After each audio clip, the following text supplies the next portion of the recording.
आज हमारे पास स्रोत के तौर पे एक बहुत ही अनोखी और दिलचस्प कहानी है। हाँ, बहुत ही अनोखी। ये भजन मार्ग यूट्यूब चैनल पर पूज्य प्रेमानंद गोविंद शरण जी महाराज द्वारा सुनाई गई है भक्त गजराज गोपाल दास की कथा। और ये सिर्फ एक कहानी नहीं बल्कि एक पूरे रूपांतरण की गाथा है।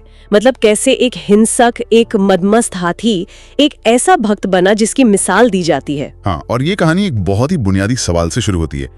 एक तरफ है सत्ता का नशा, अहंकार, और दूसरी तरफ है संत का धैर्य और आध्यात्मिक बल। सही। कहानी की शुरुआत एक जमीन के विवाद से होती है, मतलब एक बाहरी संघर्ष, लेकिन इसका अंत एक जीव के अपने अंदर के संघर्ष और उसकी जीत पर होता है। ये यात्रा वाकई असाधारण है। चलिए तो फिर इस यात्रा को शुरू से समझते हैं।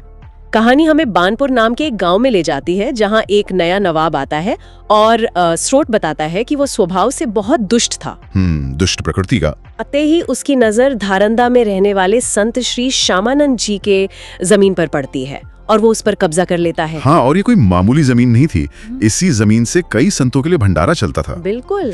तो यहाँ नवाब का जो चरित्र है वो उसकी तामसिक प्रकृति को दिखाता है। तामसिक प्रकृति मतलब वो स्वभाव जो अज्ञान, क्रोध और विनाश से भरा होता है। अच्छा। उसका संतों को दुर्वचन कहना, उनकी संपत्ति छीन लेना, ये सब इसी का प्रतीक है। ये सत्ता के सबसे बुरे रूप का प्रदर्शन है। तो श्यामानंद जी इस स्थिति से बहुत परेशान हो जाते हैं।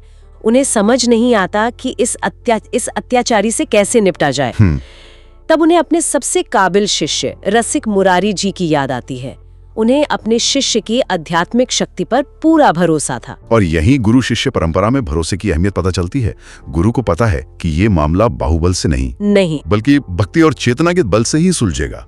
इसलिए वो अपने सबसे शक्तिशाली शिष्य को भेजते हैं, जिसकी शक्ति तलवार में नहीं बल्कि नाम जप और आंतरिक शांति में है। लेकिन जब रसिक मुरारी जी वहाँ पहुँचते हैं तो एक बड़ा दिलचस्प मोड़ आता है। हाँ। उनके ही कुछ शिष्य जो नवाब के यहाँ मुनीम का काम करते थे वो बुरी तरह डर जाते हैं। उन्हें लगता है कि नवाब उनके गुरु का अपमान करेगा या शायद उन्हें मरवाई डालेगा। ये डर बहुत स्वाभाविक है।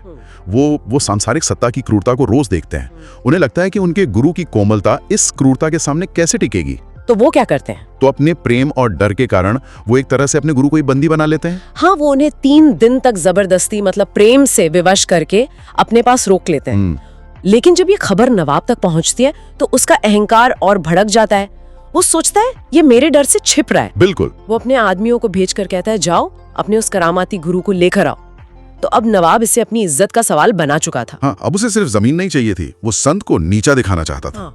और इसके लिए वो किसी भी हद तक जाने को तैयार था। बिल्कुल, वो वही करेगा जो अहंकारी सत्ता हमेशा करती है। वो अपनी सबसे बड़ी, सबसे पाशविक ताकत का इस्तेमाल करेगा। और वो ताकत क्या थी? एक हाथी, एक ऐसा हाथी जिसे खास तौर पर लड़ाई और विनाश के लिए ही रखा गया था। और नवाब ने तैयारी भी पूरी कर रखी थी।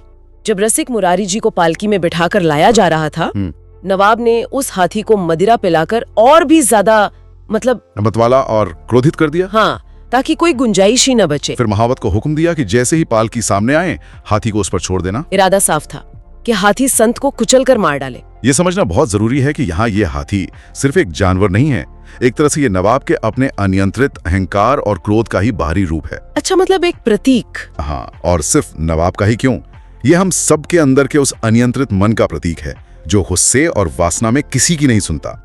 नवाब ने बस अपने अंदर के उस हाथी को बाहर की दुनिया में एक रूप दे दिया था। तो उस भयानक मंजर को देखकर वहाँ मौजूद लोगों का क्या हुआ होगा? जाहिर है पालकी उठाने वाले तो सब भाग गए। पालकी छोड़कर अपनी जान बचाकर भाग गए होंगे। लेकिन रसिक मुरारी जी पालकी में शांत बैठे रहे। स्रोत बताता है कि उनके चेहरे पर डर की एक लकीर तक नहीं थी, बल्कि एक हल्की सी मुस्कान थी। मुस्कान ऐसे समय में? हाँ, उनकी शक्ति बाहरी परिस्थितियों पर निर्भर नहीं थी, वो अपनी आंतरिक स्थिरता में थी। उन्हें पता था कि चेतना को कोई हाथी नहीं कुचल सकता। तो वो चिंघाड़ता हुआ मतवाला हाथी पालकी की तरफ दौड़ा रहा है और जैसे वो बिल्कुल पास पहुंचता है। और रसिक मुरारी जी बस अपना हाथ उठाते हैं और बहुत शांत धीमी आवाज में कहते हैं, कृष्ण कृष्ण बोलो, तुम भगवान के अंश हो। ये क्रोध तुम्हें उचित नहीं है। अपना तामसिक स्वभाव छोड़ो। और यही इस कहानी का कह सकते हैं हृदय है। वो हाथी से एक जानवर की तरह नहीं बल्कि उसकी आत्मा से बात कर रहे हैं। सही। वो उसे डांट या आदेश नहीं दे रहे, वो उसे उसका असली स्वरूप याद दिला रहे हैं। तुम तो भगवत अंश हो। ये आत्मस्मृति का सिद्धांत है।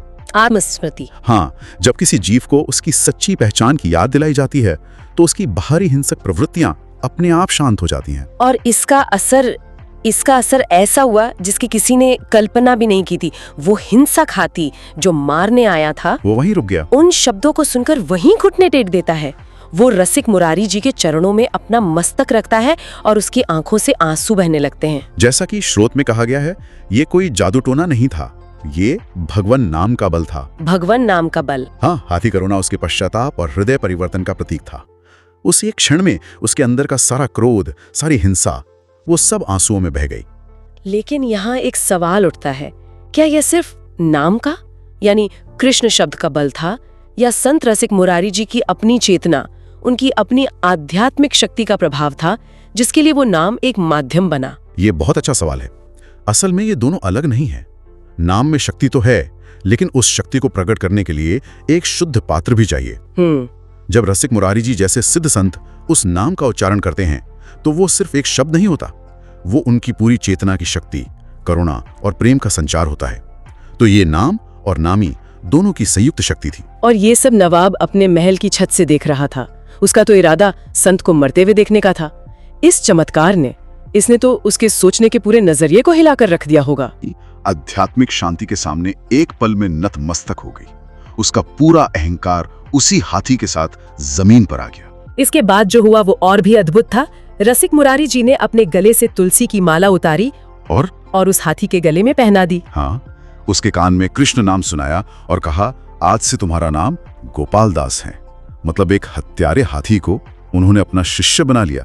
नाम बदलना महज एक लेबल बदलना नहीं है, ये एक नई पहचान और एक नया उद्देश्य देना है। गजराज यानी हाथियों के राजा से गोपाल दास यानी गोपाल का सेवक बनना, ये उसके जीवन के उद्देश्य का 180 डिग्री का परिवर्तन है। पूरी तरह से।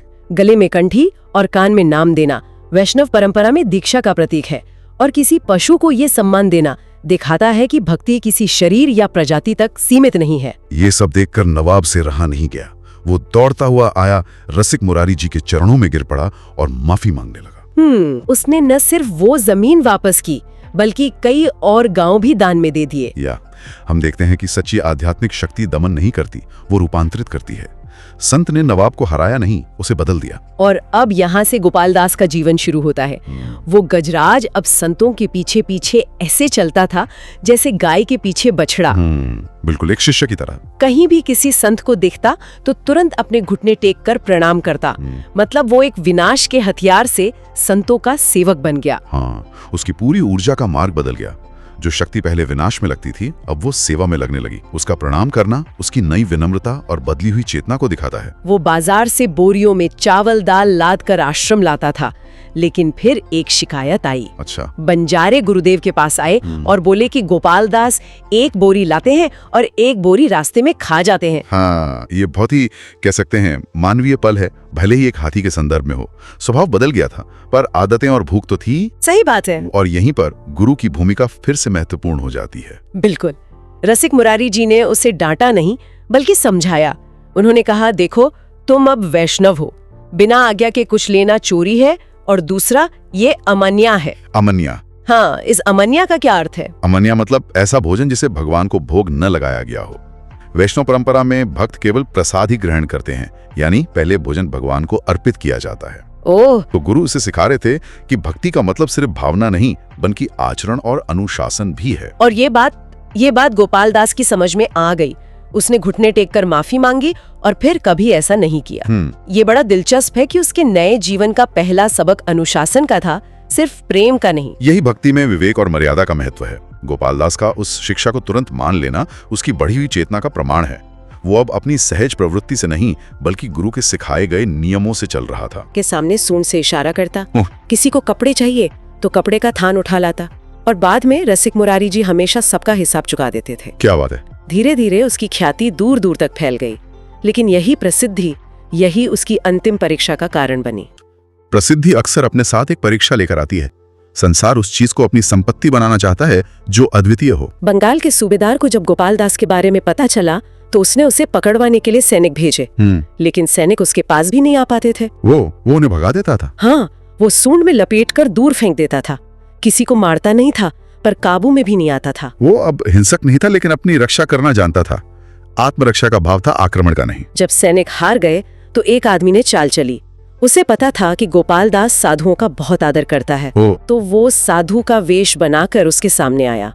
गोपाल दास ने जैसे ही साधु वेश देखा, प्रणाम करने के लिए सिर झुकाया और उसी समय उसे लोहे की जंजीरों से जकड़ लिया गया। ये इस कहानी का सबसे मार्मिक हिस्सा है। उसे उसकी अच्छाई ने उसके सद्गुण नहीं फंसा दिया। सही बात है। उसने बाहरी वेश का सम्मान किया, ये उसकी साधुता थी। पर यहाँ एक गहरा सवाल भी उठता है। क्या ये कहानी इस बात पर भी टिप्पणी कर रही है कि भक्ति में बाहरी प्रतीकों का सम्मान करना कभी-कभी खतरनाक भी हो सकता है? शायद ये दिखा रही है कि एक सच्चे भक्त के लिए नियम का पालन अपने जीवन से भी बढ़कर होता है, चाहे उसका परिणाम कुछ भी हो।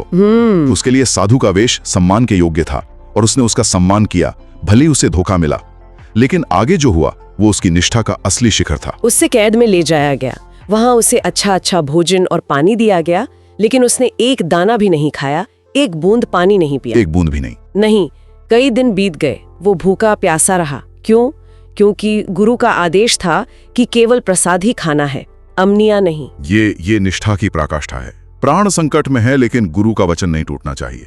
ये दिखाता है कि उसके लिए आध्यात्मिक नियम उसके भौतिक शरीर से कहीं ज्यादा महत्वपूर्ण हो गए थे। हाँ। एक जानवर जो पहले अपनी सहज प्रवृत्ति और भूख के लिए कुछ भी कर सकता था, अब एक सिद्धांत के लिए प्राण दे रहा था। जब सूबेदार ने देखा कि ये हाथी तो ऐसे ही मर जाएगा, तो किसी ने सलाह दी कि इसे गंगा नदी ले जाया जाए, शायद गंगा जल पी ले। उसे गंगा किनारे ले जाया गया और वहां गंगा की धारा में खड़े होकर गोपाल दास ने आंखें बंद की, अपने गुरुदेव का ध्यान किया, जोर से कृष्ण की ध्वनि की और अपने प्राण त्याग दिए। ये एक साधारण मृत्यु नहीं लगती। बिल्कुल नहीं। ये एक योगी की तरह संकल्प के साथ देह छोड़ने जैसा है।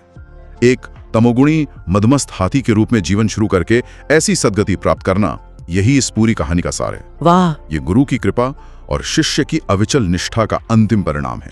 उसने साबित कर दिया कि भक्ति और संकल्प किसी भी शरीर में, किसी भी योनि में जीव को सर्वोच्च पद तक पहुंचा सकते हैं। तो हमने बानपुर के नवाब के अहंकार से शुरू करके एक हाथी के चमत्कारी रूपांतरण, उसकी सेवा और अंत में उसकी अंतिम परीक्षा और निष्ठा की पूरी यात्रा देखी। ये कहानी ये हमें बहुत कुछ सिखाती है। ये आस्था की परिवर्तनकारी शक्ति को दिखाती है। लेकिन स्रोत में एक बहुत गहरी बात कही गई है जो इस पूरी कहानी को हमारे अपने जीवन से जोड़ देती है। क्या? वो कहते हैं कि सबसे बड़ा मतवाला हाथी तो हमारा अपना मन है, जो किसी के अंकुश में नहीं आता। सही बात है। गोपाल दास की कहानी असल में इसी मन को साधने का, इसे गजराज से गोपाल दास बनाने का एक रूपक है। और ये हमें एक बहुत ही जरूरी सवाल पर लाकर छोड़ देती है। किसी के जीवन में इतना बड़ा परिवर्तन लाने के लिए क्या ज्यादा जरूरी है? किसी गुरु का मार्गदर्शन जैसी कोई बाहरी कृपा, या उस जीव का अपना आंतरिक संकल्प और अविचल निष्ठा? हाँ, या शायद सवाल यह है कि क्या एक के बिना दूसरे का कोई मूल्य ही है? क्या गुरु की कृपा के बिना संकल्प को सही दिशा मिल सकती है? और क्या निष्ठा के बिना कृपा को ग्रहण किया जा सकता है? ये विचार करने वाली बात है।